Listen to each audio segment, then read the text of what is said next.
अस्सलाम वालेकुम दोस्तों, कैसे हो? ठीक ठाक, तबीयत ठीक है।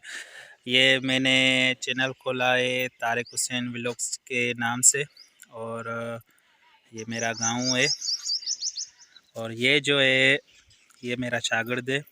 और हम दोनों जो है सिंधी फिल्मों जो हैं वो बनाते हैं, और सिंधी फिल्मों का जो हूँ मैं डायरेक्टर भी हूँ, कैमरामैन भी हूँ और प्रोड्यूसर भी। मैंने ये नया चैनल बनाया है, कुछ फिल्मों के प्रोमो भी हैं इस चैनल में, और आप दोस्तों से हम बात कर रहे हैं। ये इसका नाम है शाहिद अली बुर्दी।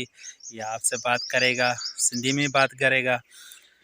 त जीअं दोस्तो असां तव्हांखे ॿुधाईंदा हलूं त हीउ मुंहिंजो प्यारो शागिर्दु आहे, मूं वटि महिमान थी आयो आहे। इंशाल्लाह अॻिते बि तव्हां सां कचनि थींदियूं रहंदियूं, ऐं इंशाल्लाह कोशिशि कंदासीं सुठे में सुठा व्लॉग्स तव्हांखे असां ॾेखारींदा रहूं। और जो हम फिल्में बनाएंगे और उसकी जो शूटिंग है वो भी हम आपको दिखाएंगे इंशाल्लाह, जब हमारी शूटिंग होगी। अभी शूटिंग नहीं है, और ये मेरा जो है दोस्त आपसे बात करेगा। अस्सलाम वालेकुम या अली मदद। दोस्तों कीअं आहियो? ख़ुशि आहियो? ठीकु आहियो? असां उमेद था कयूं तव्हां बिल्कुलु ठीकु हूंदो, जिते बि हुजो ख़ुशि हुजो, आबाद हुजो। अॼु मां पंहिंजे उस्ताद ॾांहुं चकर हणणु आयुसि ऐं उस्ताद सां कुझु ड्रामनि फिल्मनि जे बारे में कुझु ॻाल्हि ॿोल थी, त मथां ईद बि अचे थी, त उस्ताद खां कुझु चऊं पिया मालूम थियूं त छा पियो चए उस्ताद। पर उस्ताद जे तरफ़ां सुठी मोट मिली त कुझु न कुझु ठाहियूं था जेको दोस्तनि खे चैनल ते ॾेखारींदासीं। हाणे असां पंहिंजे नई ड्रामे जी तयारी आहे, जेको तमामु जल्द तव्हांखे यूट्यूब ते मिलंदो।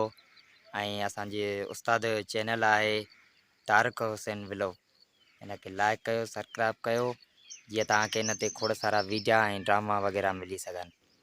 जी हाँ, त दोस्तो असां तव्हांखे ॿुधाईंदा हलूं त हिन जेको असां हिन महिल ड्रामो ठाहे रहिया आहियूं, पहिरियों बि असां इलाही फिल्मूं ठाहियूं आहिनि, उहे बि असां जूं यूट्यूब ते पियूं आहिनि। ज़िद्दी माण्हू असां यूट्यूब ते अपलोड कई आहे, ऐं उन खां बाद में खून ऐं बदिलो खून फिल्म अपलोड कईसीं।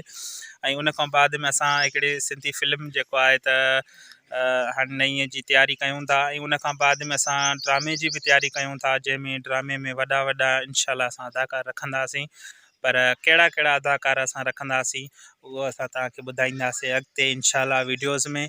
ऐं उहे अदाकार तव्हांखे पाण बि ॿुधाईंदा त असां तारिक हुसैन सां कमु करे रहिया आहियूं सिंधी ड्रामे में। इंशाल्लाह असां उन्हनि जो इंट्रोडक्शन सिंधी अदाकारनि सां रिकॉर्डिंग कंदासीं, तव्हां ताणी पहुचाईंदासीं इंशाल्लाह। जेके जेके अदाकार असांजे ड्रामे में कमु कंदा इंशाल्लाह उहे बि तव्हांखे ॾेखारींदासीं। महिरबानी दोस्तो। असां ऐं शाहिद अली बुर्दीअ जो हिकिड़ो ॿियो नंढो भाउ आयो आहे, अथसि त वॾो, पर उहो कदम नंढो आहे। उहो बि एक्टर सुठो आहे, सुठो कमु कंदो आहे। असां उहो तव्हांखे ॾेखारींदासीं। हीअ आहे मोहम्मद सिद्दीक बुर्दी।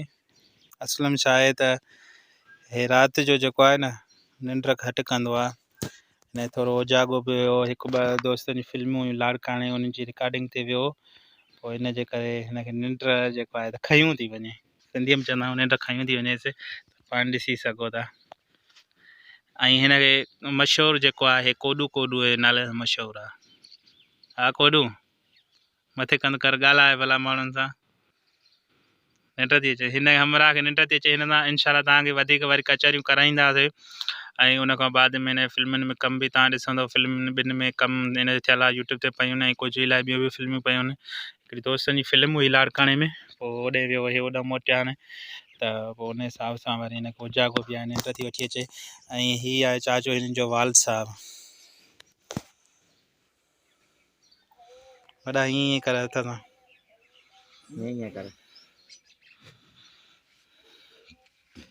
यादगार हिन कम बि ॾेखारींदा। हाणे हिन जी निंड फिटी आहे, तव्हां ॾिसी सघो, जाॻियो आहे।